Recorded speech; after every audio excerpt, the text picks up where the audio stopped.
చేయాల్సినటువంటి ప్రక్రియ. ఇదే భగవంతుడికి అంటే బాహ్యమైనటువంటి ప్రపంచాన్ని తెలుసుకోవడానికి మనం ఎన్నో రకాలైనటువంటి పాటలు పడుతున్నప్పటికీ బాహ్య ప్రపంచం మనకు అంతుపట్టదు.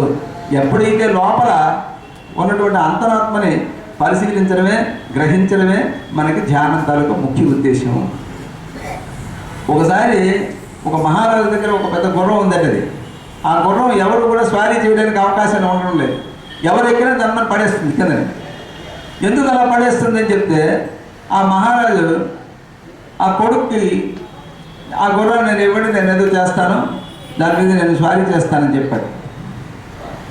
ఆ గుర్రాన్ని ఏం చేశాడంట, సూర్యుడికి ఎదురుగుండా ఈ గుర్రాన్ని తీసుకొని వెళ్ళడం జరిగింది. ఆ గుర్రం మీద స్వారీ చేస్తాను.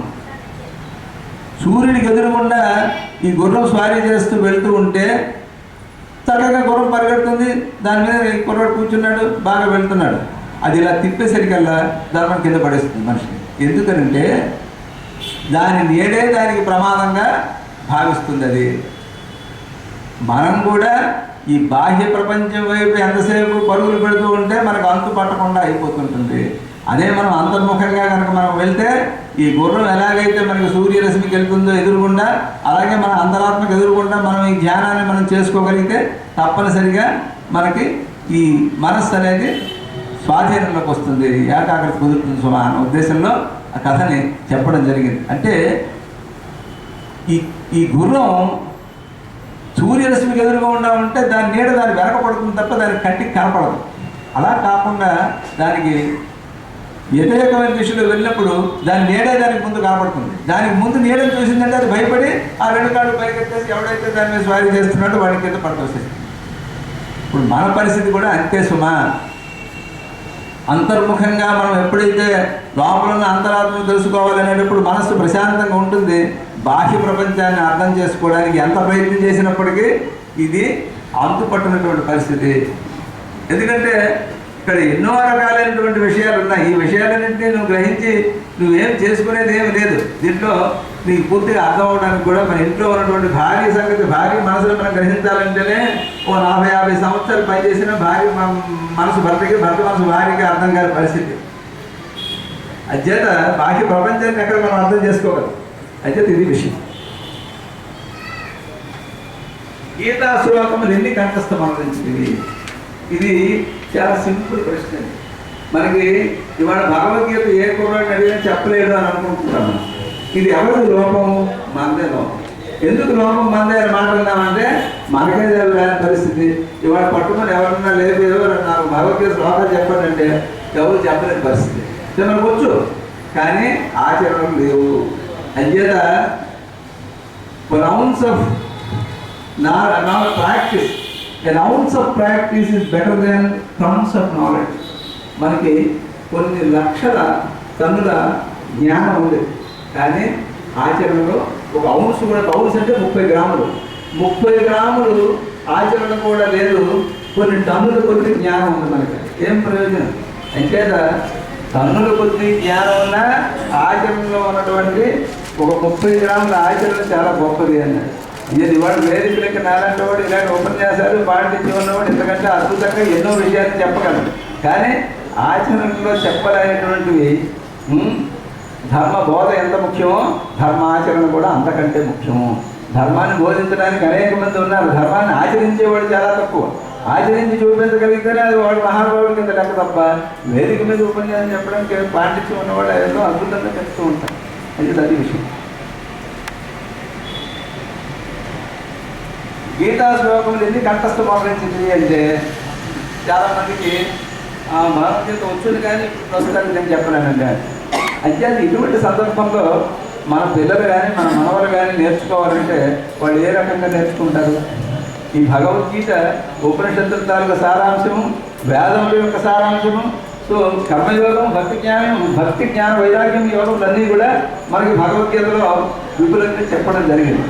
అటువంటి భగవద్గీతలో 10 శ్లోకాలు మనం పట్టుకొని ఏం చదివావు అంటే చెప్పలేనటువంటి పరిస్థితి. మనకి కర్మణ్యేవాధికారస్య మా ఫలేషు కదాచర మా కర్మ ఫలహేతుర్భూ మాతో సంగోష్ఠి కర్మణి యదా యదా హి ధర్మస్య గ్లానిర్భవతి భారత అభ్యుత్థానం అధర్మస్య తదాత్మానం సృజామ్యహం. ఇలాగ ఎన్నో మనకి చాలా సింపుల్గా మన నోటి ముందు ఉండేటటువంటివి. అలాగే అనన్యాస్తించయంతోమా ఏ జనా పరిపాసతే యజాం నిత్యాభియుక్తానం యోగక్షేమం వహామ్యహం గోత్వమూలం మదస్యాగం అశ్వద్ధం ప్రాభుర్యం శతాం శిష్యపన్నాన్ని యస్తం వేదసభ్యులు. ఇలాంటి భగవద్గీతలో అనేక రకాలైనటువంటి మనకి శ్లోకములు ఎన్నో ఉన్నాయి. కానీ మనకి ఇవన్నీ కూడా గౌతం చెప్పంటే చెప్పలేనటువంటి స్థితి. అంచేత ఇవన్నీ కూడా మనకి ఏదైనా ధ్యానం కానీ ఒక ఆసనం మీద కూర్చొని భగవంతుడిని మనం జపం చేయడానికి ముందు ఇటువంటి కొన్ని మంత్రములు కానీ కొన్ని ఇటువంటి శ్లోకములు కానీ చదివితే మనసు ప్రశాంతంగా మన సాధనకి చాలా ఉపకరణంగా ఉంటుంది. సుమా సత్సంగమునందు ఎంతకాలం ఉన్నావు? ఈ సత్సంగం గురించి గతసారి కూడా మనం చెప్పుకోవడం జరిగింది. సత్సంగం వల్ల అనేక రకాలైనటువంటి ప్రయోజనాలు ఉన్నాయి. బాగా దుర్వ్యసనంలో ఉన్నటువంటి వ్యక్తి సత్సంగములకు వచ్చిన తర్వాత చాలా వరకు మార్పు చెందడానికి ఉంది. అలాగే మనం ప్రవచనాలు ఎంతోమంది కొన్ని లక్షల మంది మన టీవీలో వింటున్నారు.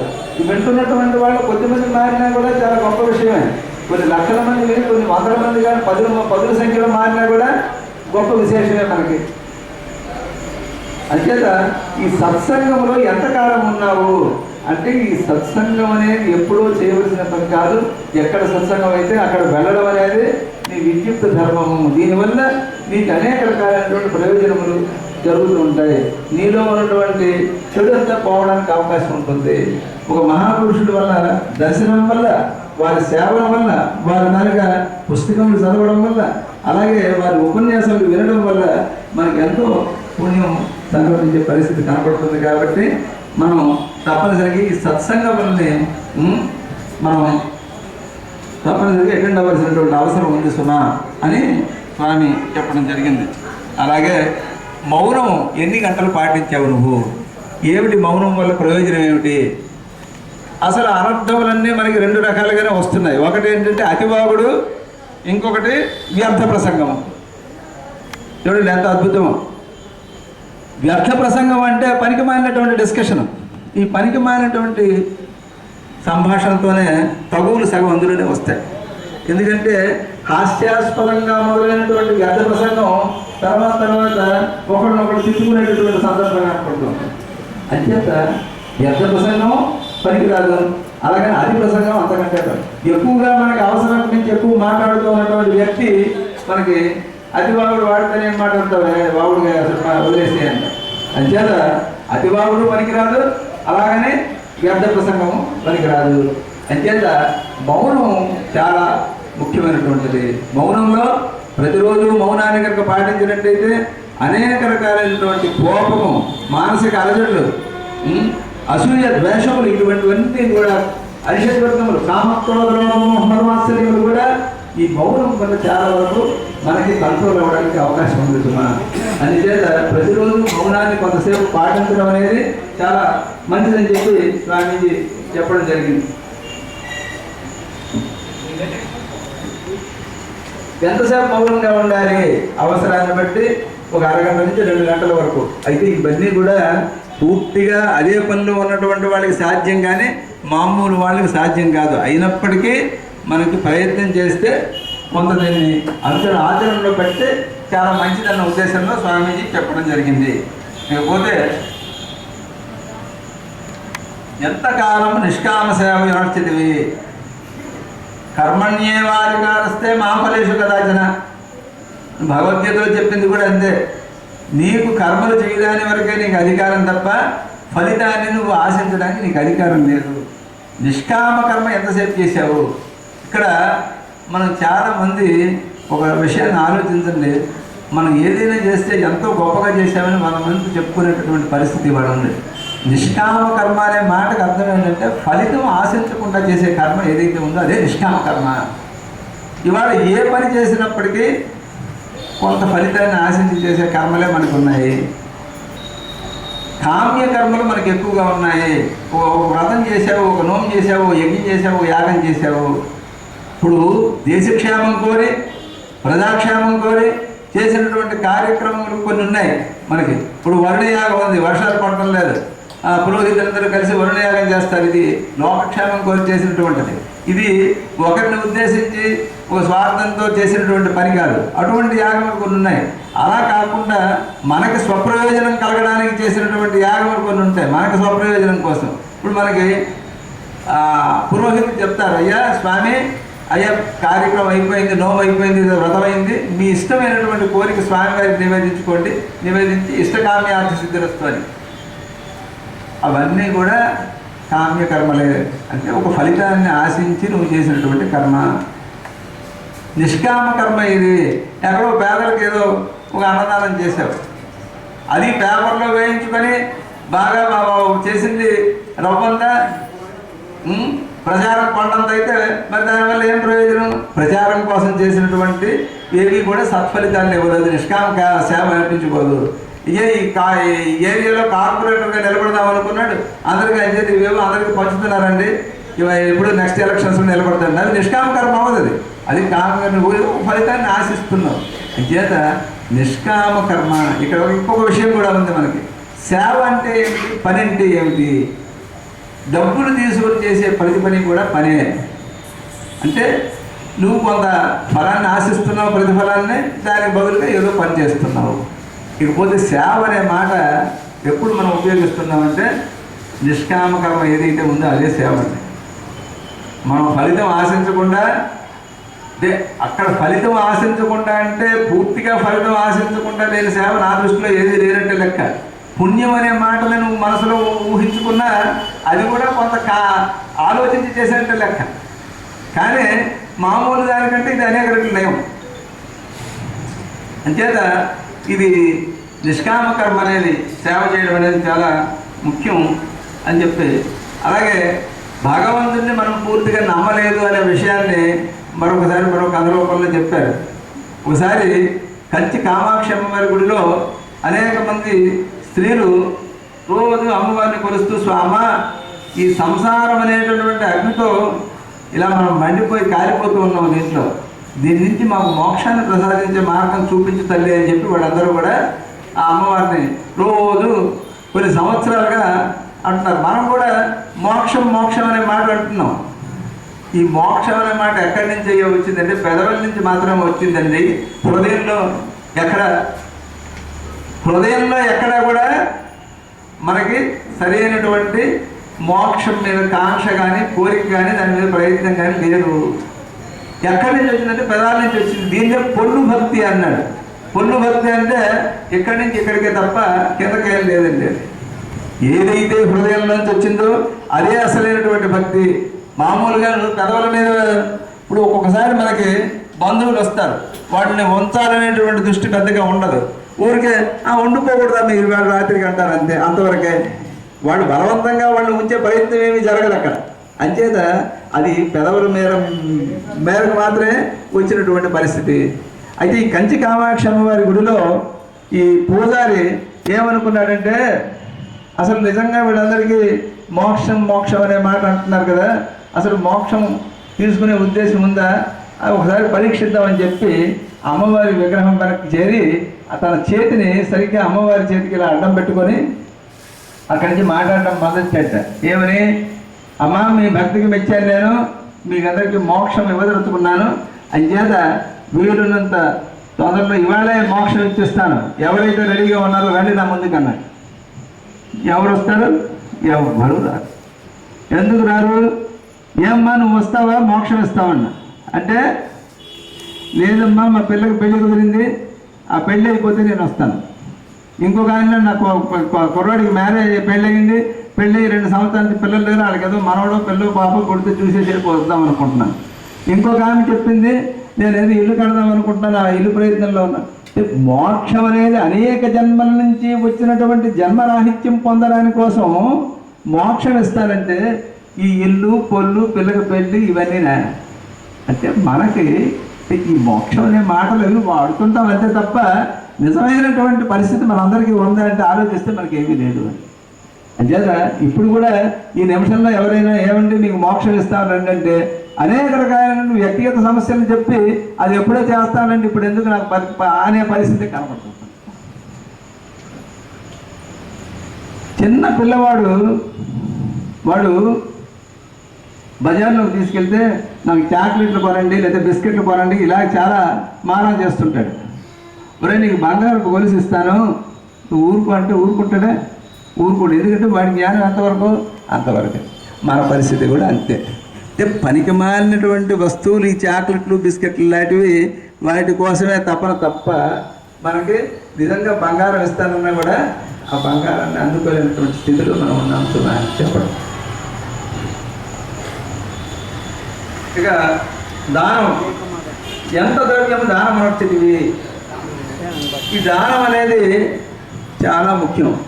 మనకి భగవంతుడు ఇంత ఐశ్వర్యాన్ని ఇచ్చి ఎంతోమంది కంటే ఉన్నతంగా తీర్చిదిద్ది మనకి ఎంతో సంపదని మళ్ళీ మానవాన్ని అన్ని సర్వ సౌఖ్యాన్ని కూర్చినప్పుడు మన తాలూకా ఆ డబ్బు ఏదైతే ఉందో దాన్ని సద్వినియోగపరచాలంటే అవసరమైనటువంటి వాళ్ళకి దాని రూపంలో ఇచ్చినప్పుడే ఆ డబ్బుకి సార్థకత ఉంటుంది, ఆ సంపాదనకి సార్థకత ఉంటుంది. అయితే ఎంత చేయాలి? ఒక 10% మనకి దానం చేయాలని చెప్పి స్వామీజీ నిర్ణయం జరిగింది. 10% కాదు కదా, 1% ఇచ్చినా చాలా అద్భుతమే. మనం ఒకసారి ఆలోచిస్తాం, మనం సంపాదన ఎంత, ఈ సంపాదనలో కనీసం 1% అయినా మనం ఎప్పుడైనా దానం చేస్తున్నామా? ఎప్పుడూ చేసింది మనం ఇప్పటి వరకు చేసిన సంపాదనకి మనం చేసిన దానానికి లెక్క వేసుకుంటే ఎంత ఉంది అని. ఈ విషయంలో క్రిస్టియన్స్ చాలా మనకంటే ముందున్నారని చెప్పొచ్చు. ఎందుకు ముందున్నారని చెప్పొచ్చు అంటే అక్కడ కూడా అన్యాయం జరుగుతుంటాయి.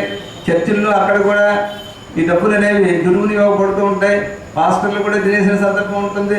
అయినప్పటికీ కూడా తన 10% శాలరీ తప్పనిసరిగా చర్చికి ఇవ్వాలి అనేటటువంటి ఒక మంచి సంకల్పంతో వాళ్ళు చేస్తూ ఉంటారు. అది మనలో చాలా తక్కువ, మనలో అసలు కనపడదు చెప్పాలంటే. ఎప్పుడో హుండీలో వేయడం సందర్భం వేరు తప్ప మామూలుగా మనకి ఉండదు.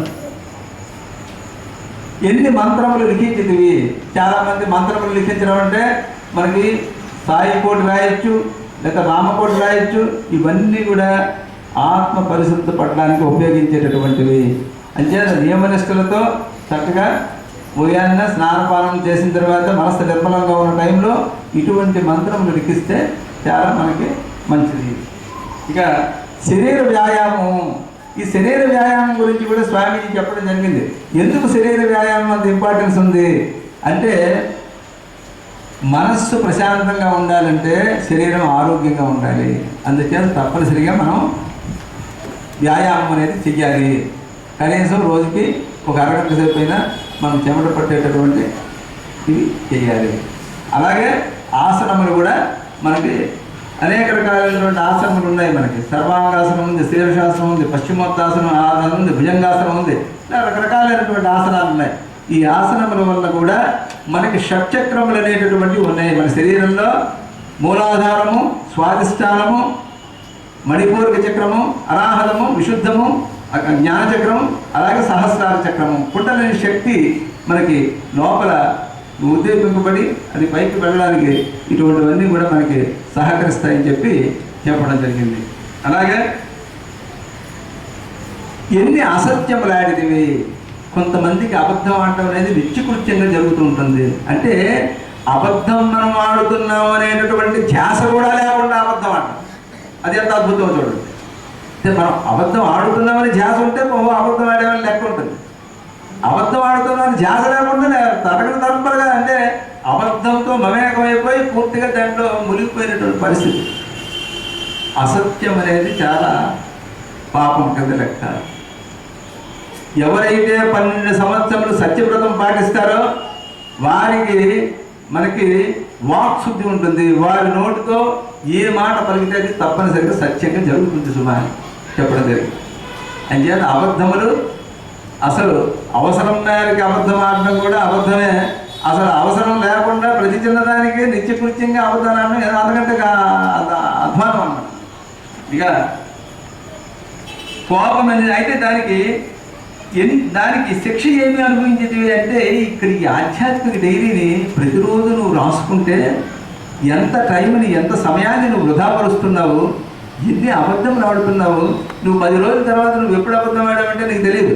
అంచేత ఇవాళ పొద్దున్న నుంచి రాత్రి వరకు ఏం పని చేసావు అని చెప్పి నువ్వు రాసుకుంటే, ఒక డైరీలాగా రాసుకుంటే, ఆ డైరీలో ఇవాళ ఏం అబద్ధాలు ఆడావో వెంటనే గుర్తుంటుంది. ఒక వారం రోజుల తర్వాత ఒకసారి ఈ డైరీని అంతా వెనక్కి తిరిగి చూస్తే, ఓహో పలానా రోజు నిన్ను అబద్ధాలు ఆడాం, సో ఇటువంటి అబద్ధాన్ని మనం ఆడకూడదు, ఇక మీద మనం స్వచ్ఛంగా ఏదో స్వచ్ఛవంతంగా ఉందాము అనేటటువంటి పరిస్థితి. ఈ డైరీ రాసినప్పుడు మోసపూరితంగా, అసత్యవంతంగా ఈ డైరీ రాయడం మొదలెట్టి ఈ డైరీ తాలూకు ప్రయోజనమే శూన్యం.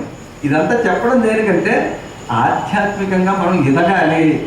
అంటే మనం రోజు ఉపన్యాసాలు వింటున్నాం, చేస్తున్న అకృత్యాలు చేస్తూ ఉంటే ఈ ఉపన్యాసాల వల్ల ప్రయోజనం శూన్యం. అసంభంగా ఏ వృత్తులు అయితే చేస్తున్నామో, ఏ వ్యాపారాలు అయితే చేస్తున్నామో, ఏ పనులు అయితే చేస్తున్నామో, ఈ పనులన్నీ రోజు చేస్తున్నాం, సత్సంగానికి వస్తూ ఉండడం, ఏమిటి ప్రయోజనం? ఆధ్యాత్మికంగా మనిషి ఎదగాలి.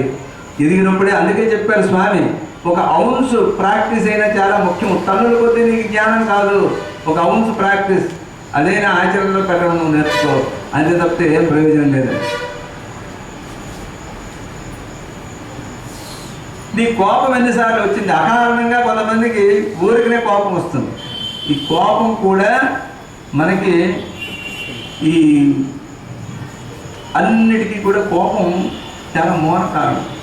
కామక్రోధ లోభం మోహ మదమాశ్చర్యాలు మొట్టమొదటిది దీనికే. ఇది కనుక వచ్చిందంటే ఆ ఫ్రెండ్స్ ఆటోమేటిక్గా దీనికి అట్టుకొని వస్తాయి. అంచేత కోపం మనకి కామానికి మూల బీజమే కోపం. అంచేత ఎప్పుడైతే మనం అనుకున్నది సాధించలేకపోయామో, అనుకున్న కోరిక నెరవేరకపోయిందో, వెంటనే ఏం చేస్తారు? కోపం వస్తుంది. అదే భగవద్గీతలో చెప్తాడు, క్రోధాద్భవతి సమ్మోహ, సమ్మోహ స్మృతి విభ్రమ, స్మృతి భ్రంశాత్ బుద్ధినాశో, బుద్ధినాశాత్ ప్రణశ్యతి.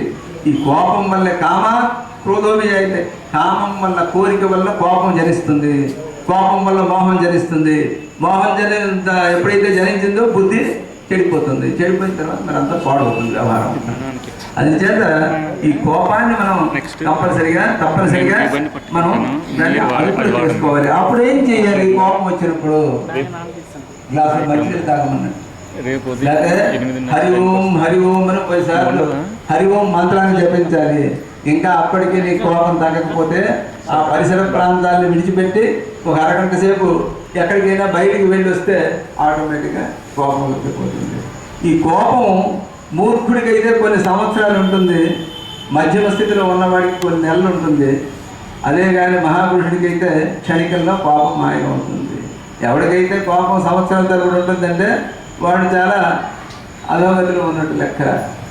అంచేత ఆ కోపాన్ని కనుక ఎప్పుడైనా నువ్వు అకారణంగా ప్రదర్శించినట్లయితే ఆ సాయంకాలం కూడా రాత్రి పడుకునేటప్పుడు డైరీలో ఈ కోపం ఎందుకు వచ్చింది, దీన్ని కంట్రోల్ చేయడానికి ఏ శిక్ష విధించుకోవాలి, నువ్వు జపమైనా ఎక్కువ చేయాలి, లేదంటే ఆ రోజు భోజనమైనా ఉపవాసం చేయాలి, ఇటువంటివి ఆత్మవిమర్శ చేసుకొని మనకి మనమే శిక్ష విధించుకొని మళ్ళీ ఆ ఉన్నతికి మన ఎదుగుదలకి ప్రయత్నం చేయాలి. ఇకపోతే దుస్సాంగత్యం అనేది ఎంతకాలం ఉంటుంది? దుస్సాంగత్యానికి మనకి ఎక్కువ ప్రాధాన్యత ఉంటుంది. అదే ఉపనిషత్ మందిరంలో ఉపన్యాసం ఉంది వెళ్తామంటే ఎప్పుడెవడే చెప్పాడు ఆదివారం నీకు ఉపన్యాసం ఎందుకు పనిలేక అక్కడికి ఎక్కడో అక్కడ బార్లో బ్రహ్మాండంగా ఉంటుంది, అక్కడ చికెన్ బాగుంటుంది, లేదా ఇంకేదో బాగుంటుంది అని అక్కడికి తీసుకెళ్లే వాళ్ళు ఎక్కువ మంది కనపడతారు. ఇక్కడికి రమ్మంటే ఎవడు వచ్చేవాడు కనపడదు కదా. అంచేత ఈ దుస్సాంగత్యాన్ని మనకు తెలుసు, మన మనసుకి దుస్సాంగత్యం ఏదో సత్సాంగత్యం ఏదో. అంచేత దుస్సాంగత్యాన్ని విడిచిపెట్టాలి. అలా ఎంతకాలం ఉన్నావు? వాటితో పాటు తిరుగుతూ ఉంటే ఒక జోదగాడితో తిరిగితే అవే వస్తాయి, ఒక తాగుబోతుతో తిరిగితే ఒక తాగుబోతుతో నువ్వు తిరిగి ఒక తాగుడు అలవాటు నడుచుకుంటే దాని వెనక ఫ్రెండ్స్ గోల్డ్ని వస్తాయి. దొంగతనం పక్కనే వస్తుంది, వ్యభిచారం పక్కనే వస్తుంది, అసత్యం ఆడటం ఆ పక్కనే వస్తుంది, కామం క్రోధం ఆ పక్కనే వస్తుంది, హింస ఆ పక్కనే ప్రేరేపింపబడుతుంది. ఏదో ఒక దానికి ఒకటి అనుబంధంగా ఇటువంటివన్నీ కూడా మనకి పక్కనే వస్తూ ఉంటాయి. మనం బ్రహ్మచర్యం ఎన్నిసార్లు తప్పిదివి? బ్రహ్మచర్యం ఎన్నిసార్లు తప్పావు అన్న అంటే బ్రహ్మచర్యం అనే మాటకి అంటే స్వామి శివానంద గారు చెప్పింది కూడా వీర్యం చాలా పరమేశ్వర విభూతి అని లెక్క. ఈ వీర్యాన్ని మనం ఎప్పుడు కూడా చాలా జాగ్రత్తగా కాపాడుకోవాలి. అనవసరంగా ఈ కామకార్యకలాపాల్లో దాన్ని వృధా చేయకూడదు అనేటటువంటి భావన ఒకటి ఆధ్యాత్మికంగా చెప్పారు. అయితే సాంసారిక జీవితంలో ఉన్నటువంటి వాడు ధర్మబద్ధంగా భార్యతో నియమబద్ధంగా అప్పుడప్పుడు సాంసారిక జీవితం గడపడం కూడా బ్రహ్మచర్యం కింద లెక్క. అది కూడా బ్రహ్మచర్యమే. అలా కాకుండా అదే పనిగా ఈ కామ దాహాన్ని తీర్చుకోవడం కోసం చెప్పి చేసినటువంటి ప్రయత్నం ఏదైతే ఉంటుందో అది అధర్మబద్ధం కింద లెక్క. నిజంగా బ్రహ్మచర్యాన్ని మనం పాటించడం వల్ల చాలా మనకి ఒక బ్రహ్మ తేజస్సు మనలో వస్తుందని చెప్పడం జరిగింది. ఇకపోతే ధర్మ గ్రంథంలో ఎంతకాలం చదివావు? దీన్ని స్వాధ్యాయము అంటారు. మనకి స్వాధ్యాయము అంటే ధర్మ గ్రంథములు అంటే మనకేంటి? ఉపనిషత్తులు, వేదములు, రామాయణ మహాభారతములు, భగవద్గీత, ఇటువంటివన్నీ కూడా ధర్మ గ్రంథాలని మనం ఎన్నాళ్ళు చదివాము అని చెప్పి.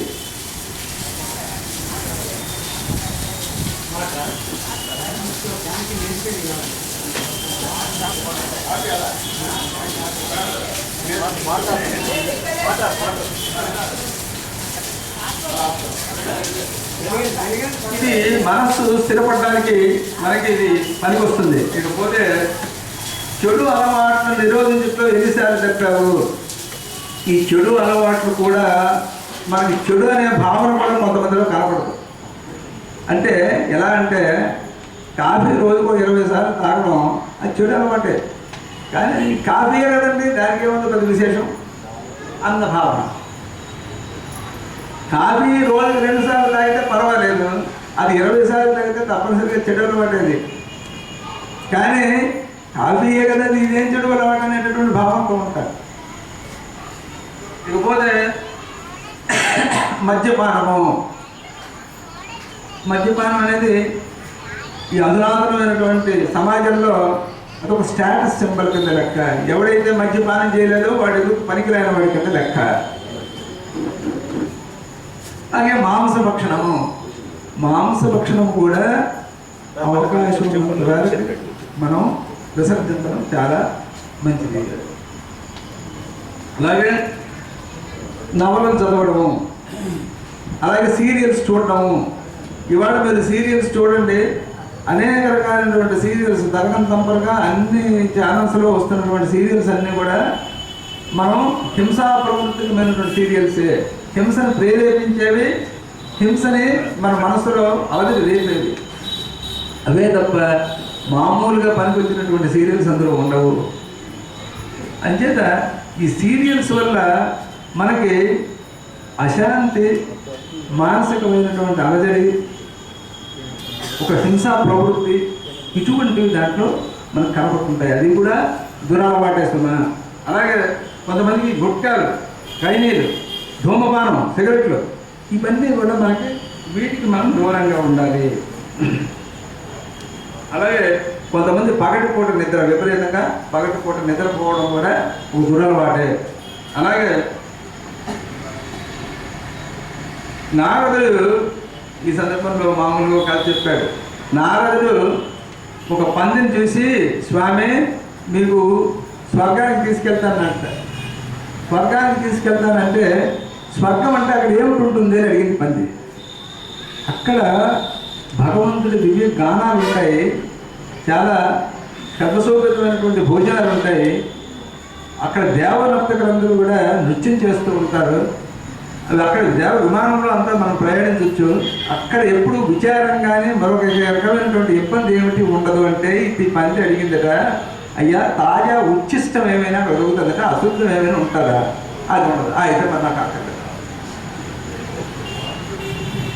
చేత మన పరిస్థితి కూడా చేత ఆ పంది ఏ రకంగా పనికి మారినటువంటి దాని మీద అమితమైనటువంటి కోరిక కలిగి ఆఖరికి ఆ స్వర్గాన్ని కూడా విడిచిపెట్టడానికి తయారుగా ఉంటుందో మన పరిస్థితి కూడా అంతేసుకోవాలి. ఇష్టదైవంపై ఏకాగ్రత, ఇష్టదైవం మీద ఏకాగ్రతగా ఉండాలి. ఇష్టదైవం మీద ఏకాగ్రత పెట్టడం వల్ల మనకి అనేక రకాలైనటువంటి మనోచాంచల్యం అంతా కూడా మనకి పోతుంది. దీంట్లో స్థూల రూపములు సూక్ష్మ రూపములు అని ఉన్నాయి 2 రకాలుగా. స్థూల రూపము అంటే బయటకు కనపడేటటువంటి ఒక దేవుడి ప్రతిమ కానీ, లేదా ఒక దీపపు కాంతి మీద కానీ, ఒక నల్లని చుక్క మీద కానీ కేంద్రీకరించి మనం అలా ఏకాగ్రతగా ఉండడం. ఇకపోతే ఈ సూక్ష్మ రూపం అంటే దేవుడి చిత్రాన్ని మన కళ్ళ ముందే ఊహించుకోకుండా, ఏవి బయటకు కనపడకుండా, దేన్ని చూడకుండా మన చిత్రాన్ని మన మనసులోనే ఊహించుకొని దాని మీద ఏకాగ్రతగా ఉండడం. ఇవి కొన్ని మనకి ఆ అనుభవం ద్వారా చాలా సంవత్సరాలు ప్రాక్టీస్ చేస్తే ఆటోమేటిక్గా మనకి ఇవన్నీ వస్తాయి సుమారు. ఇకపోతే ఉపవాసము, జాగరణము. మనకి ఏకాదశి దినాల్లో ఉపవాసం ఉండడం, జాగరణ ఉండడం, ఇవి కూడా మనకి చాలా ముఖ్యమైనటువంటివి. ఆధ్యాత్మికతలో ఉన్నటువంటి వాళ్ళు ఇవి పాటిస్తే చాలా మంచిది. అది సాత్విక ఆహారం మాత్రమే తీసుకోవాలి. సాత్విక ఆహారం అంటే పాలు, పండు లాంటివి తీసుకోవాలి. ఎక్కువ మనం ఆహారం తీసుకున్నట్టయితే నిద్ర వచ్చి జాగరణ జరిగే పరిస్థితి కనపడదు. కాబట్టి వీలున్నంత వరకు తేలికైనటువంటి ఆహారాన్ని, ముఖ్యంగా పాలు, పండు లాంటి ఆహారాన్ని తీసుకోవాలి. ఇది భగవంతుడి మీద మన మనసు లగ్నం చేయడానికి ఉపవాసం, జాగరణం కూడా చాలా ఉపకరిస్తుంటాయి. ఇక ఈ నియమము తప్పక ధ్యానించువా. ఈ ధ్యానం అనేది చాలా అల్టిమేట్ మనకు దేనికైనా కూడా. ఈ ధ్యానాన్ని నియమం తప్పకుండా చేయాలి. ఒకరోజు చేసి ఒకరోజు మానేస్తే ఈ ధ్యానం వల్ల ప్రయోజనం కనపడదు. ఈ పూజలు, పునస్కారాలు వీటన్నిటికీ కూడా ఎవరికి పరాకాష్ట ఏంటంటే ధ్యానమే పరాకాష్ట. ఈ ధ్యానం అనేది అంతరాత్మనే మనం తెలుసుకోవడం ఈ ధ్యానంలోనే మనకు జరుగుతుంది. అంచేత ఈ ధ్యానంలో ఎవరైతే మనకి బాగా ప్రాక్టీస్ చేస్తారో అటువంటి వాళ్ళు తప్పనిసరిగా ఆ భగవద్ అనుభూతిని పొందడానికి అవుతుంది.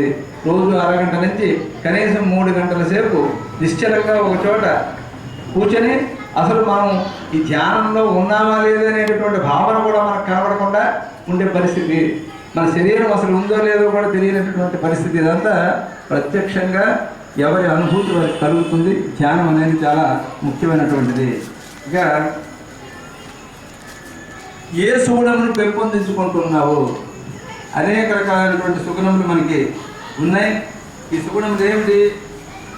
విశ్వప్రేమ, క్షమ, ఓర్పు, నిజాయితీ, నిష్కాపట్యము. మనం ఏదైనా ఒక పని చేస్తే నేను ఇంతటి వాడిని, అంతటి వాడిని, నాలాగా ఎవరు చేయలేదని చెప్పి కొంతమందికి చెప్పుకునే పరిస్థితి. మనం చేసినటువంటి పని ఏదైతే చెడు పని ఉందో రెండో మనిషికి తెలియకుండా చేసుకోవడం.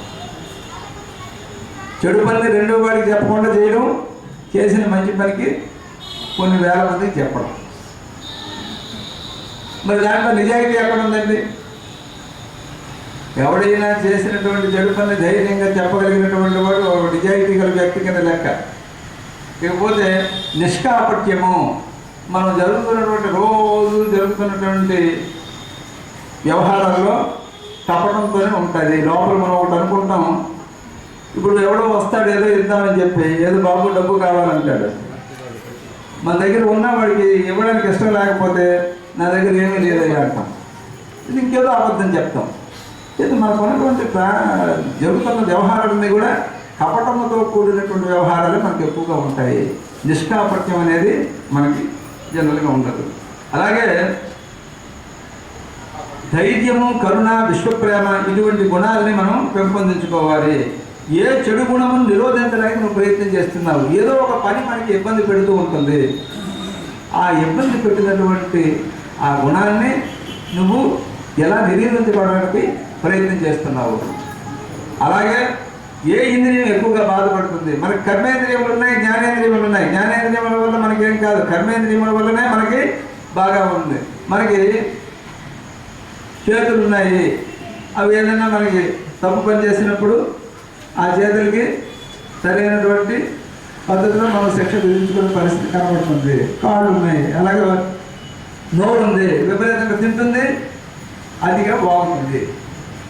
దానికి ఏమిటయ్యా పనిష్మెంట్? మౌనమే పనిష్మెంట్. ఆహారాన్ని నియంత్రించుకోవడం, మౌనంగా ఊరుకోవడం. ఉపస్థ ఉంది, జననేంద్రియం. దీనివల్ల అనర్థాలు గోల్డెన్ జరుగుతుంటాయి. దానికి ఏమిటి పనిష్మెంట్ అంటే చక్కగా బ్రహ్మచర్యాన్ని పాటించలేదు. దానికి కోపానికి ఏమిటి? మౌనమే కోపానికి. సో ఇలాగా మనకి ఏ ఇంద్రియం అయితే ఎక్కువ బాధపడుతుందో దానికి మనంతట మనమే దాన్ని అదుపులో పెట్టుకునేటటువంటి ప్రక్రియ. అలాగే ఎప్పుడు నువ్వు పడుకున్నావు, పడుకోవడం కూడా, రాత్రి పడుకోవడం కూడా మనకి ఎప్పుడైతే మనం రాత్రి 10 గంటల లోపు నిద్రపోతే చాలా మనకి అన్ని విధాల ఆరోగ్యానికి మంచిది. రాత్రి 12 వరకు పనిచేసి తెల్లవారు 8 గంటల వరకు నిద్ర లేకపోవడం అనేది మనకు అన్ని విధాల అనర్థమైనటువంటిది. సూర్యోదయాత్పూర్వమే మనకు నిద్ర నుంచి లేవాలి. సూర్యాస్తమయ సమయంలో నిద్రపోకూడదు అనేది మనకి నియమము. అలాగే మనం ఎన్నో రకాలైనటువంటి అపరాధాలు చేస్తూ ఉంటాం. ఈ అపరాధములు చేసినప్పుడు ఎవరికి తెలియదులే అనే భావంతో మనం ఉంటాం. అంతరంగమందు అపరాధములు చేసి మంచివాని వలను మనుజుడు మనుజులెరుగకున్న మాధవుండరు కూడా విశ్వదాభిరాముడు వేమన గారు అత్యద్భుతమైనటువంటి సారాన్ని ఒక చిన్న పద్యంలో చెప్పారు. అంతరంగమందు అపరాధములు చేసి మంచివాని వలను మనుజుడు. అంతరంగంలో అపరాధాలన్నీ చేసి చాలా మంచివాడిగా ప్రపంచానికి కనపడుతూ ఉంటాడు. మనుషులు ఎరగకుండా మాధవుండరు కూడా. ఈ మనుషులు గ్రహించలేకపోవచ్చు. పరమాత్మ అనేటటువంటి వాడు ఉన్నాడు కదా, ఈ పరమాత్మనికి ఏమైనా కళ్ళు కప్పగలరా అని. మనకి అనేక రకాలైనటువంటి సాక్షులు ఉన్నారు భగవంతుడికి. అంటే పెద్ద గూఢచారి వ్యవస్థ ఉంది పరమాత్మ దగ్గర. మనం చేసిన ప్రతి పని వాళ్ళు అక్కడ చేరవేస్తూ ఉంటారు అన్నాడు. ఎలా చేరవేస్తుంటారయ్యా అంటే, సూర్యుడు ఒక గూఢచారి, చంద్రుడు ఒక గూఢచారి. పగలు రాత్రి కానీ టైం ఎక్కడ ఉందండి? ఇకపోతే సంధ్య వేళకు ఒక గూఢచారి ఉన్నాడు. సాయం సంధ్య ఒకటి, ఉదయ సంధ్య ఒకటి. ఈ 2 సంధ్యలు కూడా గూఢచారులే. ఇవి కాకుండా యముడు ఒక గూఢచారి. ఇవి కాకుండా ఆకాశం ఒక గూఢచారి, భూమి ఒక గూఢచారి, మన హృదయం ఒక గూఢచారి, యముడు ఒక గూఢచారి. ఇంతమంది గూఢచారుల నుంచి నువ్వు తప్పించుకునే పరిస్థితి ఎక్కడ ఉంటుంది?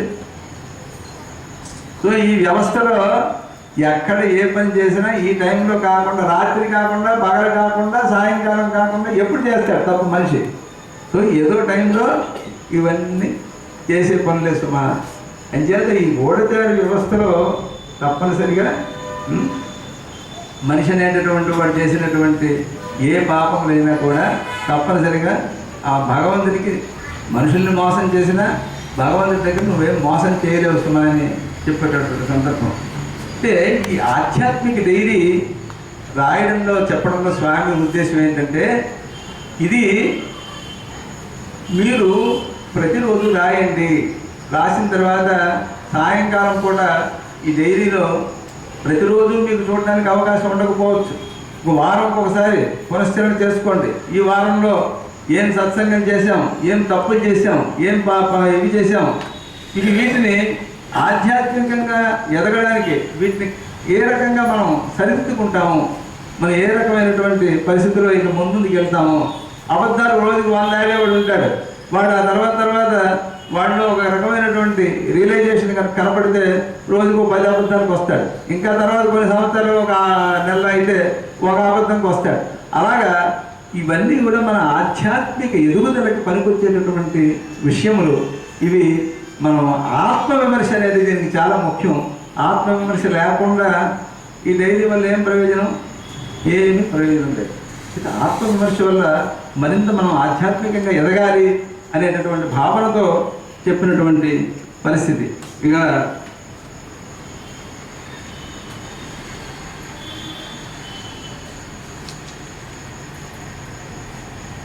మరణస్పృహ ఆత్మవిమర్శ చెప్పాము.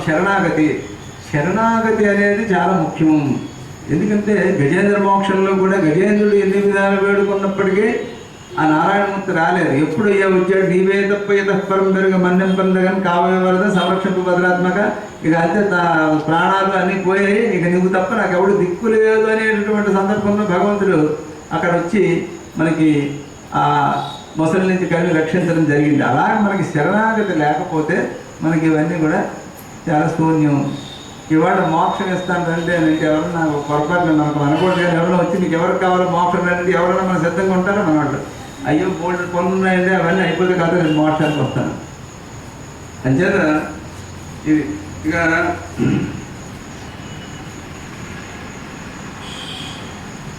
చివరిగా ఇంకా చాలా విషయంలో ఉన్నప్పటికీ మనకు సమయాభావం 8 గంటలు కాబట్టి 8 గంటలకి ముగిద్దామని ప్రపంచంలో ఇవాళ ఉన్నాను నేను. ఇక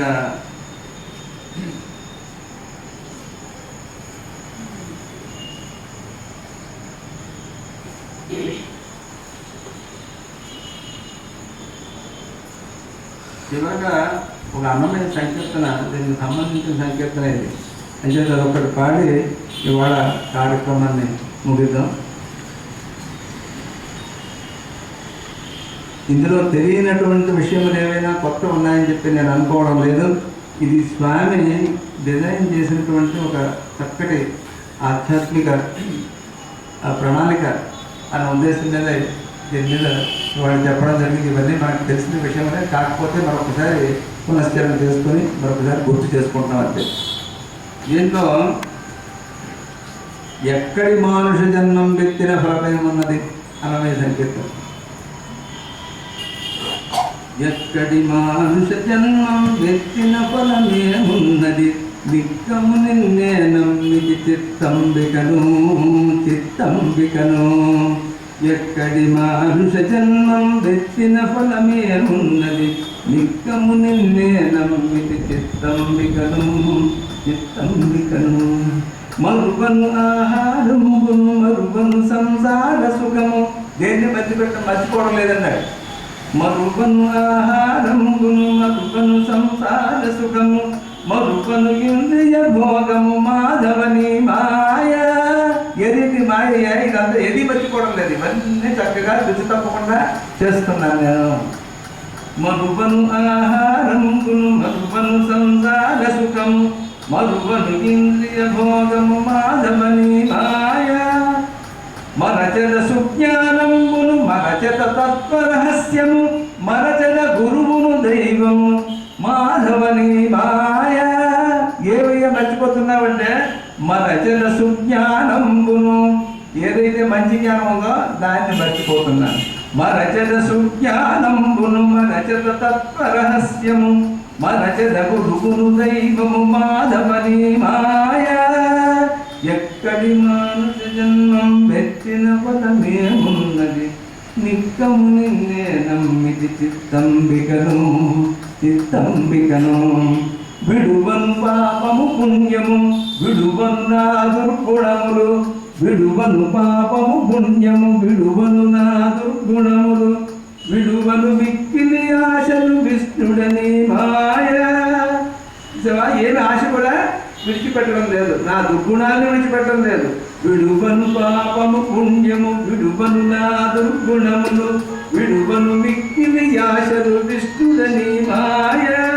విడిచెద షట్కర్మంబులు విడిచెద వైరాగ్యంబులు, విడిచెద నాచారంబులు విష్ణుడని మాయ.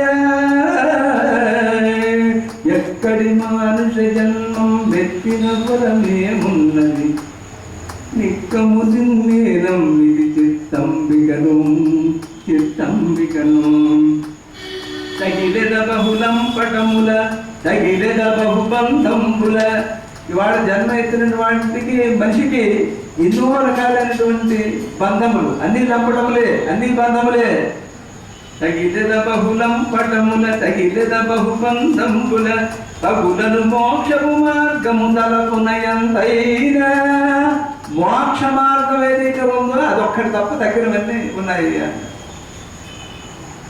తగిలెద బహుళం పటముల తగిలెద బహుబంధంబుల, తగులను మోక్షము మార్గము తలపునయంతైనా. అగుపడి శ్రీ వెంకటేశ్వర అంతర్యామి నగి నగి నన్ను నేనేది నాగాయి మాయ. నిన్ను నమ్ముకున్నవాడికి నాకేదయ్యా ఈ మాయ అని మళ్ళీ భగవంతుని క్వశ్చన్ చేస్తున్నాడు అన్నమయ్య. ఏంటంటే ఇవన్నీ మామూలు వాడికి పర్వాలేదు, మరి నిన్ను నమ్ముకున్నాను కదా, మరి నన్ను కూడా అందరూ తోసేస్తే ఎలాగా. తగిలెద బహుళం పటముల తగిలెహ బహుబంధంబుల, తగులను మోక్షము మార్గము తలపునయంతైనా. అగపడి శ్రీ వెంకటేశ్వర అంతర్యామి నను నీ వేరిది నాకాయి మాయ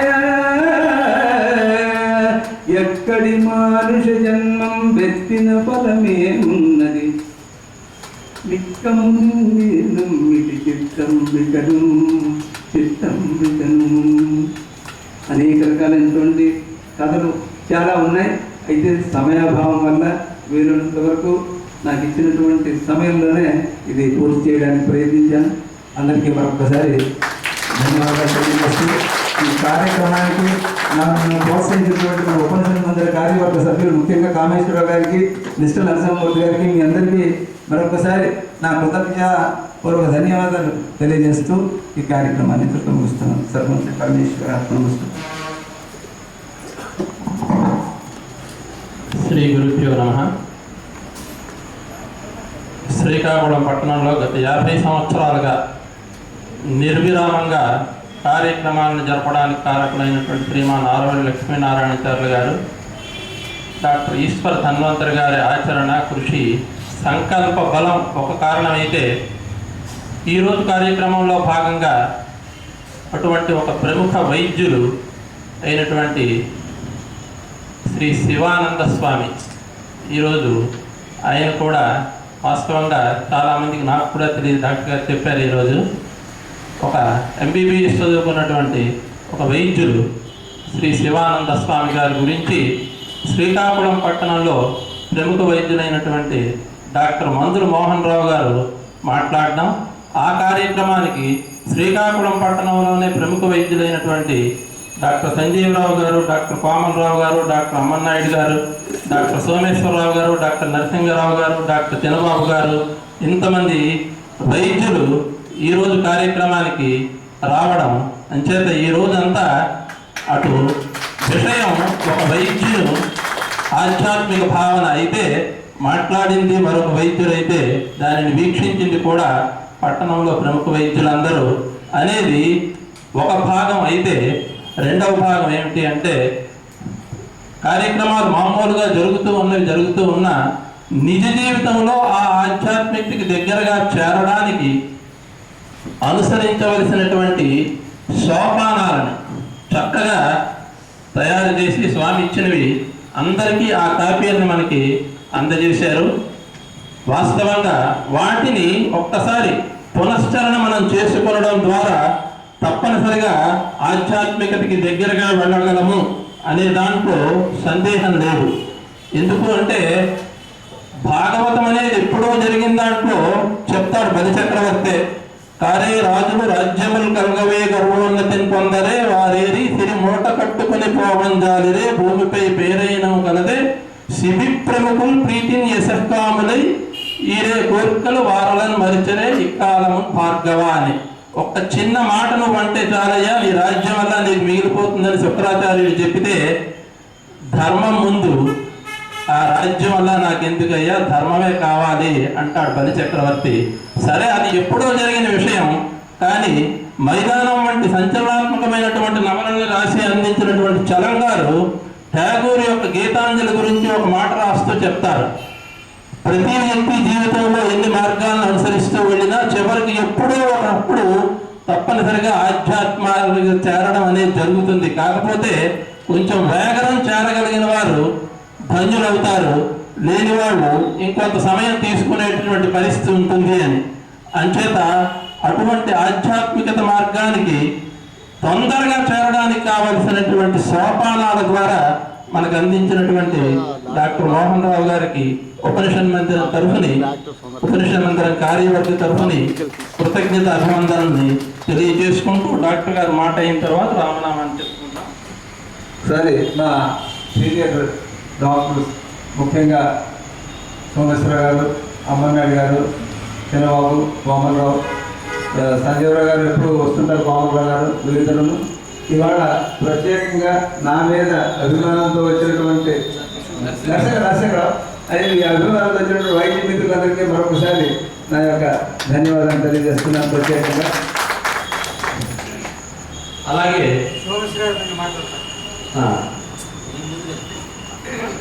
డాక్టర్ గారు ఒకసారి డాక్టర్ సోమేశ్వరరావు గారు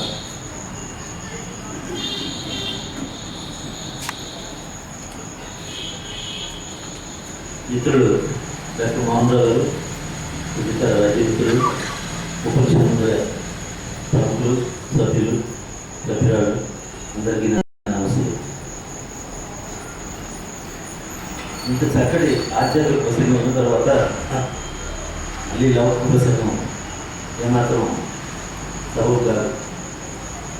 డాక్టర్ మోహన్ రావు గురించి, ఆధ్యాత్మికత గురించి నాకు గత వారం తెలిసింది. అంతకుముందు ఆయన ఒక గైనకాలజిస్టు, ఒక అనస్థీషియాలిస్టు, ఒక చిల్డ్రన్స్ స్పెషలిస్టు, ఇప్పుడు ఒక స్పిరిచువలిస్ట్ అని కూడా తెలిసింది.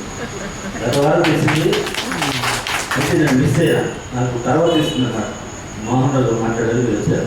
నేను కూర్చున్న నేను ఒక నంబర్ని అయినా ప్రసంగానికి నేను అక్కడ రావడానికి అవకాశం లేకున్నది. కొద్ది రకాలు ఇది కార్యక్రమం నాకు నోటీస్ కూడా రావడం లేదు, అందుకని నాకు తెలియడం లేదు. కొన్ని రాగలుగుతున్నాను. కానీ అయితే మోహన్ రావు గారు ఇందులో ఉన్న ఈ భావాలంతా కూడా యాక్చువల్గా ఇవి లేకపోయినా కూడా అనర్గంగా ఉపకరిస్తుంది గల సమర్థతను తెలుస్తూ అనేక రకమైనటువంటి ఈ దినపత్రికలో వచ్చినటువంటి ఈ కార్యక్రమాల తర్వాత ఈ సారాంశాన్ని కటింగ్స్ అని పెట్టుకొని ఇప్పుడు చదువుతుంటారు. మాకు మీటింగ్స్ రావడం చెప్తుంటారు కూడా. అయితే ఇంత చక్కగా, ఇంత శుభోదయంగా మనందరికీ ఇంత సింపుల్గా మనకు తెలిసిన విషయాలను కూడా ఇది మరొకసారి పరిశీలన చేయడానికి వీలుగా ఉన్నంత చక్కగా చెప్పగలరని ఈ ప్రసంగం విన్న తర్వాత నాకు అర్థమైంది. బహుశా మీరు భావంతో అంగీకరిస్తారా? థ్యాంక్స్.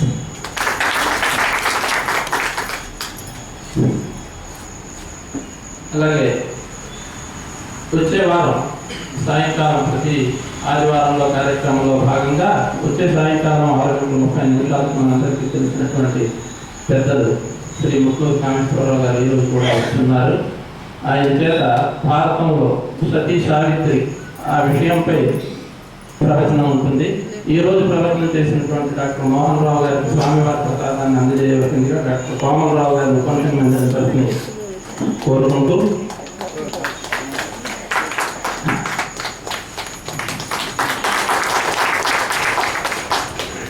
రామనామాన్ని చెప్పుకుందాం. శ్రీరామ జయ రామ జయ జయ రామ, శ్రీరామ జయ రామ జయ జయ రామ, శ్రీరామ జయ రామ జయ జయ రామ, శ్రీరామ జయ రామ జయ జయ రామ, శ్రీరామ జయ రామ జయ జయ రామ, శ్రీరామ జయ రామ జయ జయ రామ. లోకా సమస్తా సుఖినో భవంతు, లోకా సమస్తా సుఖినో భవంతు, లోకా సమస్తా సుఖినో భవంతు, లోకా సమస్తా సుఖినో భవంతు, లోకా సమస్తా సుఖినో భవంతు.